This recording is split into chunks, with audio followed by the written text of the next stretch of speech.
Hey, how's it going? So I'm in bed and I can't tell if my allergies have been acting up or if I'm sick.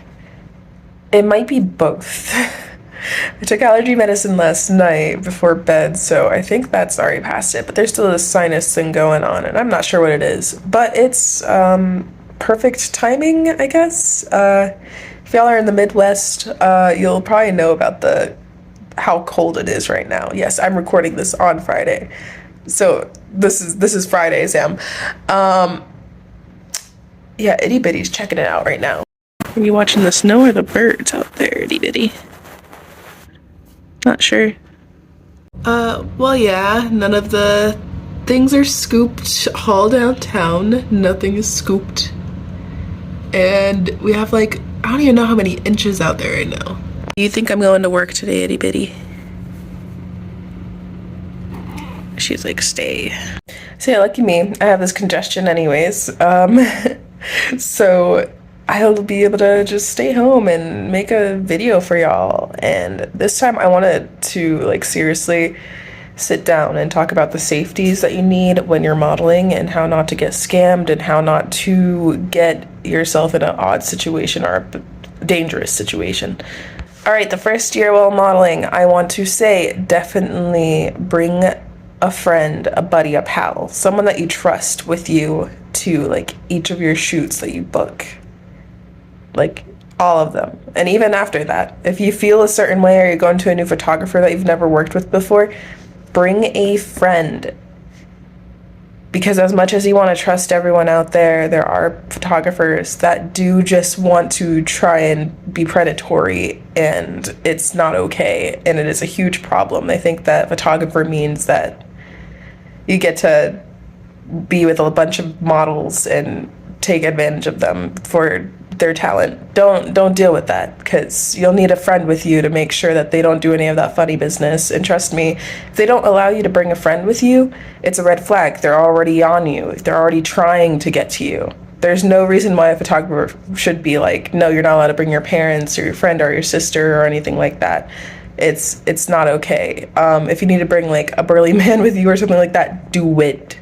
I could say my first year, I did not do that. I trusted my instincts, which not everyone could do.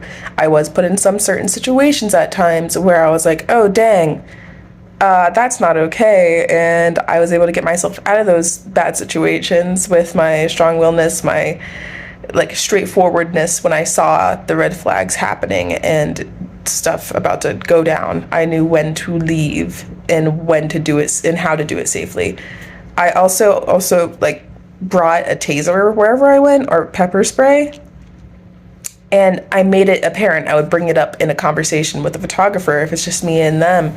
And obviously if you're femme presenting, like, it's usually the guys who are very predatory, but still don't dismiss women too, because they could do the same stuff. But yeah, seriously, just like bring it up in conversation that you have something to protect you as a way to protect yourself. Say that you've always had it on you, like you always have this, even if it has to be a bluff. If you don't, like, you need to be able to protect yourself or be able to make them think that you will protect yourself. Scams. So be careful for scams. It happens all the time. They'll be in your Instagram inbox and all this other stuff. So if you get anyone in your Instagram inbox asking for you to be a muse for their mural, and they want to use your pictures on your Instagram page and they'll compensate you, that's a check scam. Don't do it. It's very blatantly a check scam. There'll be multiple people jumping into your DMs, doing the same things, showing you the same pictures that are like, you could backtrack on Google pictures and it's like on Pinterest. It's weird. You always have to question everything, question all of it. And like I said, once you work with another photographer, like a new one, bring somebody with you or bring protection. Like seriously, like people are out there to get you, and it sucks. When working with new photographers, when they give you a contract, you really do want to read that, because sometimes it would be stuff like, oh well, they're not going to send you photos, or they're going to use it in a certain way. Like they'll put it on certain websites that you don't have any rights over or anything like that. Like question what you see on the contracts. I need to do that more because usually you're just sitting there trying to be nice and they talk about going over the thing and what it generally says, but that's usually what contracts are. They kind of like brush over it. Like seriously read it, especially if you do mind it being on certain websites or anything like that. Read it, question it, sign it or don't sign it, like figure out the contract. And then if you could also ask your photographer before you go all the way over to their studio before, if you could sign the contract before, if they have one, then go ahead and do that so you could read it at home and decide if, and like ask your questions and decide if you do want to go there or not. Another thing that isn't exactly scamming at all, if a photographer asks if you could do like travel pay, like pay for their travel or something, for if you are asking them to work with you, don't mind it. Like literally, if you really want to work with them, pay for it because they have to travel all the way to you depending on where they are, and it's like a hassle, it's out of their way. So like be kind to your photographers because like they're doing as much as they can for the most part, and like it's kind of like, even though you might not be getting money out of what you do, it's still like common courtesy. Like you can't just expect that everything's going to be given to you as a model, especially if you don't have enough experience or anything like that. Even if you're signed and stuff, like it's still not worth it for a lot of photographers to go out of their way to spend money on you and just you, and they don't even know you yet. Or even if they do, like that's a lot that you're asking for. It's kind of just like be kind to them. Sometimes there's photographers with rates, and yeah, you have to save up for it because like I said, they're making a living off of this stuff. Most photographers with rates are usually full-time, or they are going through a patch of their life where like they need, like it's such out of their way to take photos in their like main job that they have to make it worth it. Like it seriously is. So when you have to choose your photographers you're going to end up working with, definitely like look at their work, and if you really want to just save up and work with them, because I am doing the same thing and I have a whole list of photographers and I just need to save and then get to work with them. Another thing with safety is location. So if you're doing an outdoor shoot or if you go into a new studio or anything like that, definitely scope out the entire place. If it looks sketchy, make sure once again you have someone with you, or you literally like have protection on you, and keep yourself alert. It could look sketchy on the outside just because they're renting a very cheap studio, or it could be they're doing something sketchy. And another thing is, I've seen someone talk about how they booked with a photographer and they were doing a boudoir shoot, which is lingerie and stuff like that.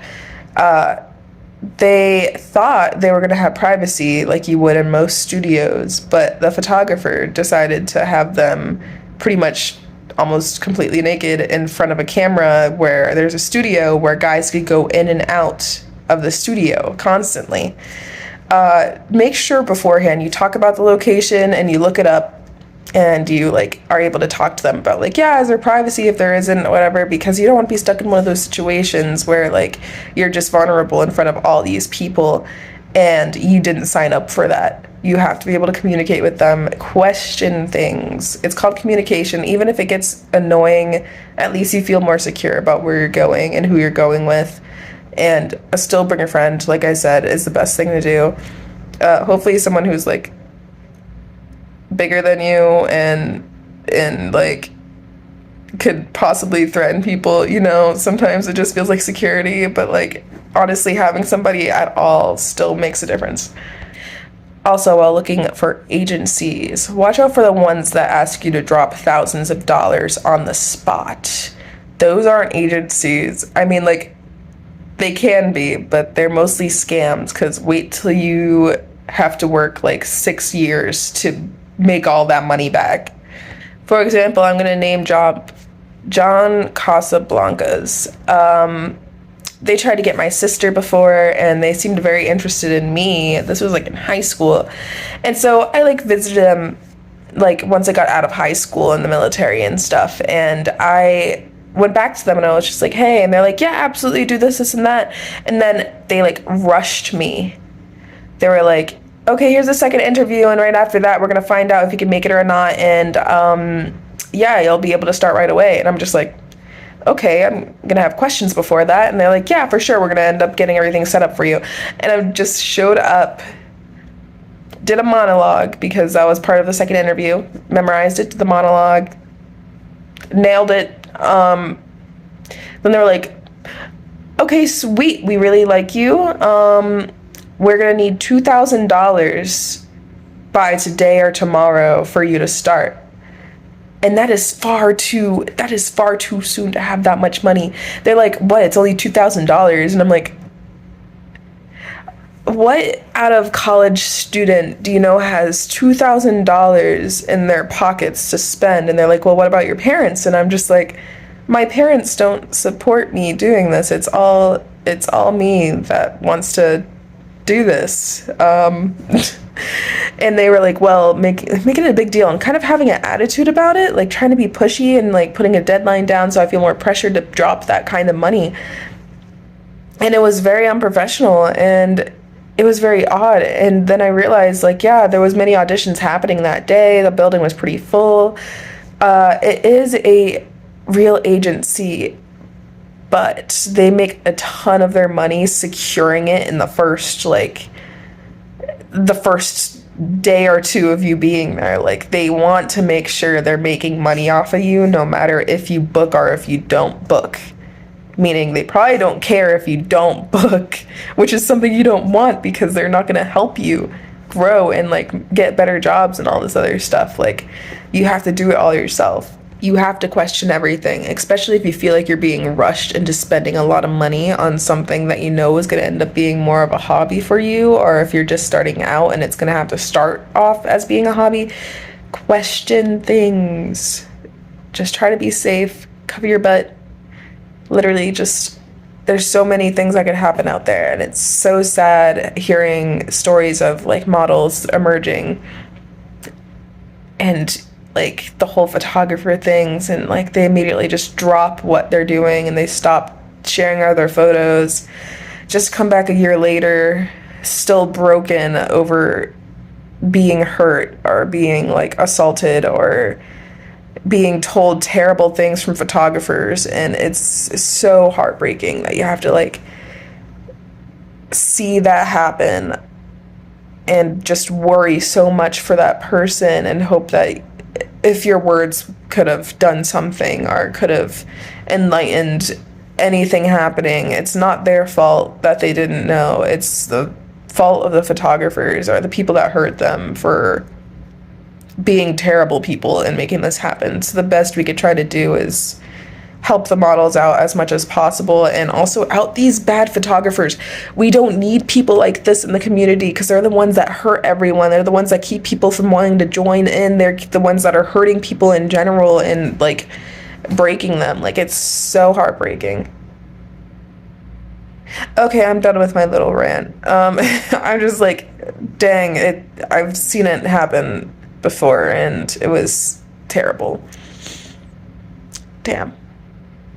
But okay, yeah, please be safe, guys, and seriously, like, try to go by these rules. If you have any other rules, go ahead and put them down in the comments below. If you have any of them that have worked and the ones that have saved you from weird situations, put them down below and share with people so we can make sure that our people are safe. Like and subscribe. And I'll see you on the next one. All right, bye.